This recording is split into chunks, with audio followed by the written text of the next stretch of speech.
Okay, so I'm Lisa Guy, and I've got a small farm on the north coast of West Penwith between St Ives and Land's End. We farmed here for 25 years. We're called Higher Kegwin Farm, and essentially we've got 60 acres of clean pasture, and 10 of which is woodland. And we've also got 60 acres of a mix of moorland, um, scrub willow, wetland, and rough grazing. Um, so I suppose the background of the farm is we've been here for 25 years under an environmental sensitive area scheme for a large part of that, which required us just to not do a lot really, but just look after our hedges and look after the moorland a bit. And then about 10 years ago, our farm went into the high level stewardship scheme, which required us to do a bit more management of the 60 acres that we've got, which are not clean pasture land, which is where the Nofence has come into being very useful. The challenges we've got on a small marginal farm is that we do need to make the most of all the space, all the land we've got, but also being aware that we share the landscape with other users. So with the Heath project and the high level stewardship scheme, where we are being very encouraged to start grazing those areas, start managing them, it was initially quite tricky because permanent fencing was difficult, and there was some disagreement with using permanent fencing. We've also got archaeological monuments that we need to be very careful of because cows do like to use them as scratching posts. And obviously with other people using it, not having barbed wire fencing and lots of gateways is a really good thing, because if you're on horseback or cycling or just walking, going through numerous gates isn't great fun. So I've given this a lot of thought as a farmer here, and wanted very much to keep our moorlands open, and have used an electric fence system for a lot of the time that we've been here. And that's okay, but it's not great because it's still a visible fence. People still have to find ways over it or through it, and it takes a lot of time putting it up and taking it down again. So when Phil Pengelly from Penwith Landscape Partnerships approached me and told me about this no fence system, I was really keen to trial it. So back in August, I received a lot of collars and the batteries and the chargers, and planned to spend the autumn exploring it and putting it into practice and seeing how well it worked. So in September, when we were due to do a TB test, we decided to fit 20 collars on 26 of our cows, 6 being calves. And we decided to do it with the TB test because we'd have a vet there that could just check that they were comfortable with, I call them a bell. It's more of a bell to me than a collar. Just to make sure they were fitted nicely and the animals weren't stressed by them and that sort of thing. So we fitted them in September. I think it's worth noting that how you fit them and where you fit them is an important consideration. The cows, unless they're dairy cows that perhaps already have a collar that tells them about what food they require when they go in for milking, most cows aren't familiar with anything around their neck. And you'll find this when you let them out of the crush, having put the collar on. And for a few minutes, you've got a bucking bronco scenario. So you need to be aware of we were quite fortunate because we have a nice enclosed yard, and then they're straight out to the field from where we TB test them. So having a good handling system and a movable handling system is also very useful, because, you know, if normally your handling system is in a yard with lots of gates and concrete, you might not want to do it there. You might prefer to do it out in a field scenario where the animals can buck around, run around, and then as soon as they're able to calm down and get down to sort of grazing again. It doesn't take very long, but you don't want them skidding around and getting stressed when they're first of all exploring the collar. So that was the first thing we took a tip on and realised was quite an important thing. The vet was quite happy with the way they fitted. They're quite big and heavy, but I have a Kettlebell from the Auvergne in France as a comparison. Size-wise, it's not that dissimilar, and weight-wise, the Kettlebell from the Auvergne was heavier. So I felt a bit more comfortable about it, because initially you do look at these collars and think, wow, you know, they're big and heavy. How are they going to get on with them? They're also very easy to fit. They have a nice rubber band that crosses the top of their neck, which is where most friction will occur.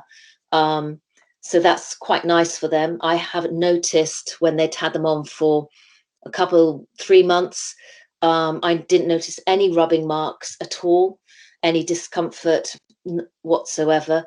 Also on the cow, you can have them quite loose, which means that you know, it's not tight or restrictive for them at all, but you don't want them so loose that they're sort of waggling around all over the place. So it is quite important to fit them so that you're comfortable with it and they're comfortable with it as well. So then we decided, once they got their collars on, to train them. Now, we had originally thought we were going to train them around the farm. The guidelines recommend that you choose somewhere near the farm so that if there's problems, you can see them, pick up on them quite early on and do something about it. We realised that that wasn't going to be possible for us because of this signal issue. The signal is really important, I think, to the success of these collars. And I think before possibly even fitting collars or coming up with a sort of timeline of fitting them and putting them into action, I'd actually recommend taking a collar, walking around your farm, working out with your app exactly where you can use it on your farm, so that you feel really confident that X fields are no good or are going to need a different sort of thinking around it because the signal's just not good enough, so that you've really got an idea of everywhere on your farm it's possible to use them efficiently, quickly and effectively. Because my experience when we started to try and use them around the farm was quite a tricky one and a little bit stressful as a result of that, because we got them out into the fields. I had earmarked a field where I was going to do the training. I tried to load up the collars with the pasture information, and it took 3 days to get all the collars loaded up. And I was doing this in between my TB test. So we fitted them on the Monday, and on the Thursday, the vet was coming back, so that if there were any issues, we had a second chance to adjust or take them off or do whatever we felt was pertinent. So I was quite stressed, because I was thinking, golly, if it's going to take 3 days to upload the pasture information, how am I going to get them out to have their TB test? So I immediately started unloading all the collars soon after, so that they were able to move out of their pasture to come back into the handling area without having the audio warning or the pulse as a warning. So after that, I realized I needed a bit of a rethink and I did what I recommended, just a minute ago, which was I walked the whole farm with my phone and a collar, and worked out where I could use, where there was enough signal for me to feel confident that I could upload my pasture information to every collar quickly and efficiently. I didn't want to be in a position where I had my stock somewhere and I couldn't move them out of there quickly because the information wasn't downloading fast enough. I hope that makes sense. So it took me quite a while and into October before the cows had finished grazing around the farmland and they were due to go up to the moorland. So I chose a field right up by Higher Downs, which I had already checked was okay for signal, and decided that that's where I was going to do my training, which is right next to the 40-acre area of moorland. I chose that field because it's about acre and a half. It's got hedges all the way around. And what I actually did my virtual boundary outside of 2 of the hedges and then inside on 2 of the sides of the field, just because it gives the cows a quicker opportunity. They've got more occasions where they're going to come into contact with that virtual boundary and hear the audio and potentially get the pulse if they push through the audio's warning. And I found that very quickly they responded to that and learnt how to work within it. They don't actually like getting that pulse, and they sort of team up with the audio warning first very, very quickly. So once they've had one pulse, that's it. They've kind of learnt that the audio is where they need to start turning away from. Some cows don't even do that. They watch, they observe what's going on within the herd. They see what's going on to a fellow member, and they actually learn to just use the audio and don't even push into the pulse. So they're not stupid. They pick it up pretty quickly, and I think it works very intuitively with them. So I personally felt very comfortable with that. The animal husbandry part of this is very important to me. So that was very reassuring that I could see quite quickly that they learned about it. They didn't get too stressed, and then they just kept within the audio warning. So after 2 or 3 days of that, I then enlarged the pasture to extend into Higher Downs, an area of Higher Downs, about 2 acres within the, no, it was more than that, about 5 acres within the 40 acres. And that, the first time I put them out, it didn't work brilliantly. The area was too small. So I think the issue is that they came out and they weren't familiar with grazing that bit of moorland. So they were looking at it as a pass-through, a pass-through to come back to, fields. So they were moving quite quickly. And because they were moving quite quickly, it was too quickly for them to realize that the audio warnings were set off. And then they all got a pulse as a herd went through. So I had to replan that. So I think the learning on that was try not to make, unless they're familiar with going out onto moorland, they're going to struggle to be calm and quiet in that process.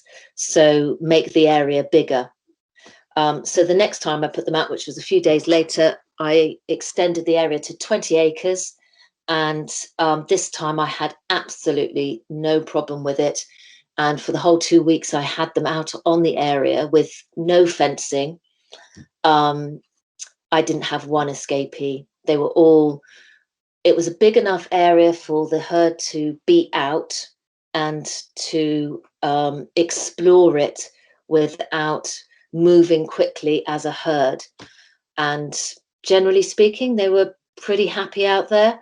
The other thing that was really nice is it is a big open moorland, which is connected to probably another 100 acres of moorland, and then it also then connects onto another massive area of moorland, Woongumpers Common, where there is a very fast road called North Road.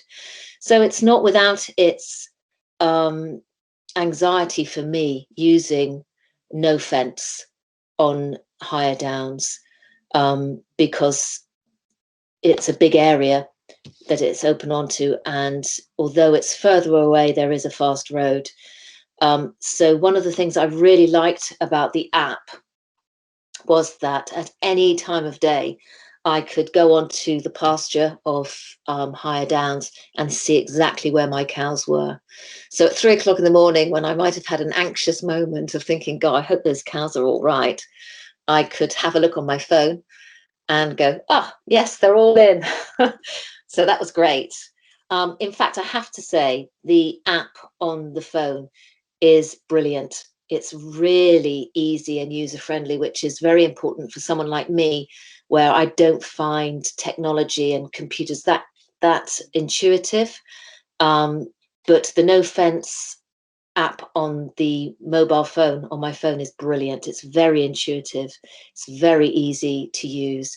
It's very visually accessible.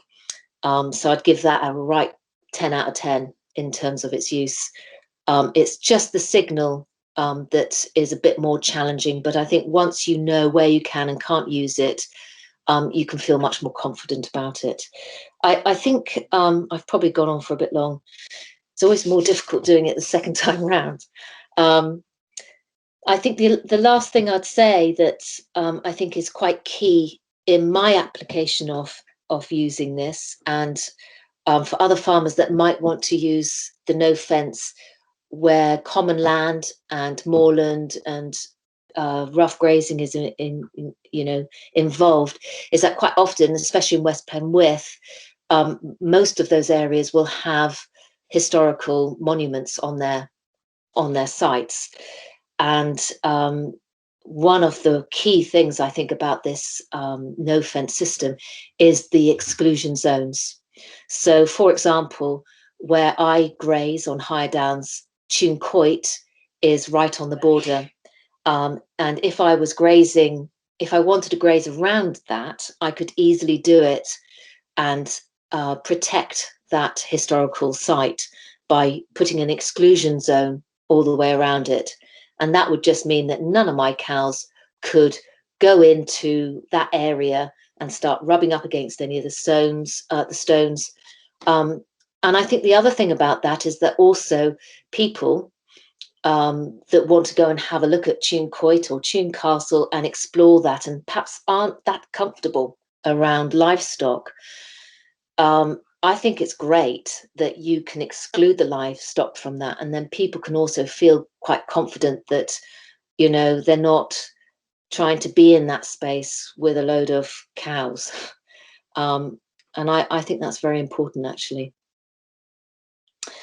So yeah, I think overall, I'm really pleased with the system. I'm very pleased to also have a remote handling system as well, because I think for my peace of mind as the farmer, knowing that if for whatever reason, if the system went down or if there was a really big problem and I couldn't unload a pasture, and as Cindy was explaining earlier, if you're in a place of no signal and you had to get the collars off, or move the cows out of it, you'd have to get the collars off in that pasture. So having a remote handling system is quite handy, because you'd actually take the remote handling system up to that place, take all the collars off, and then signal or no signal, you could move your cows. So I think that is an important consideration too. So I think that's it, actually, pretty much. I suppose one last thing is, I think because of the cost of it, not that I'm saying it's really expensive, but it is expensive if you're a marginal farm like ours, where your profit and loss accounts are quite tight. It would be very difficult to afford this system without the help of a scheme. So I think if we want to be using this Nofence system in this country, then we really need to promote it. and get it on the radar of our countryside stewardship schemes, and in particular our environmental land management schemes. Right. Thank you very much, Lisa. Has anybody got any questions for Lisa, please? Go on, Nick. Thank you, Lisa. My question is, and I don't know if you've got an answer to this, I don't know if you looked at the O2 2G coverage for your area, and if you did it correlate with what you found when you were walking around the farm with the app and the collar to see where the signal strength was? Okay, so my phone is with EE. I used to have O2, and whether they've got better coverage here or not, I'm not sure. But when I had O2, I could barely get any signal anywhere on my farm. So it might have changed, but I don't think it probably has. I think, unfortunately, EE is one of the best coverages for this area. But thanks for the thought. Just because I would like to use it in Penwith, and I've just seen that Penwith has got the map says, I'll just bring it up, Mike, says that has hotspots for good signal indoors and outdoors, and then there are areas where it's only good outdoors, which I take to mean it's going to be a lot weaker there. And I was just wondering whether you had any experience of it, but I was assuming that the O2 maps, and Phil, you might be able to help, basically just give us the coverage for 2G. Is that your understanding? Thanks, Nick. I think perhaps Sunny could probably speak to this. So I'll give way to Sunny. Yes, go on. Yeah. Please. So we found that the coverage map sometimes when it says poor outside, or no, just good outside, it does mean that it's sporadic, so it doesn't mean that it's great. And then also, but please remember that if you check both O2, E and Vodafone, because there's 3 providers, and they all work regardless of what you've got on your phone. So please check all 3 of them. And next year's colours are also available or prepared to communicate on the what we call the Cat M1 network, which is a version of the 4G as well as the 2G. So we are setting the system up to communicate even better. But the coverage maps is a good start, but hopefully you can get out in the field and have a test yourself as well. Yeah, I'd agree with you there, Cindy. I think the best thing you can do is use the maps to give you an idea, but then get out there and test it out. Right, thank you. I think, Liz, have you got a question here, please? Hello. Yes. Yeah, I just wanted to check, because unfortunately my connection dropped out quite a bit during the training bit, so I probably missed, it's probably been said. But I just wanted to check, Lisa, then do you think, because obviously I'm thinking about Penwith as well, and there's lots of black spots for signal. Do you think then it's likely that there are some areas you wouldn't be able to use, or can you, is there always some kind of workaround where if you upload your signal somewhere else you can use it? I think I missed the kind of explanation on that. Yeah. So yes, as Cindy explained earlier, but that you can upload all your information on your phone in a place of good signal and then move your cows to the site. However, you still have an issue when it comes to moving your cows from that site. So that and Cindy was explaining that is something that they need to explore and come up with some resolutions on. I've got a bit of experience with Chypres, you know, Ian and Merv Flindle, they'd be very keen to use the system on the cliffs. And so we took some collars down there, and in the farmyard it was fine. There was enough signal, so we could load up the information. But when we took the collars onto the cliff, there just wasn't any signal or coverage at all.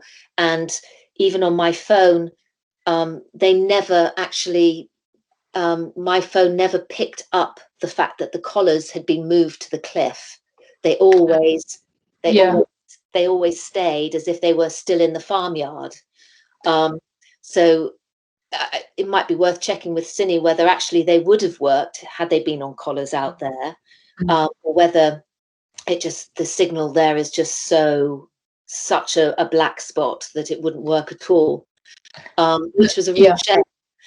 I don't know if what you think about that, Cindy, because I know. So just to give you, we had a technical team had a look at that case, and it's so clear that the signal goes basically just across the farm, and then there's no more signal.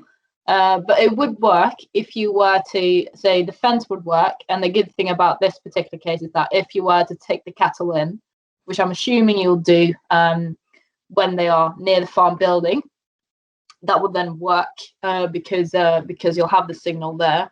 But as you say, the colours will never appear in a pasture, and you won't see their position. Like, you can benefit from seeing their position, and you will. Those farmers will not receive notifications in terms of pulses or escapes.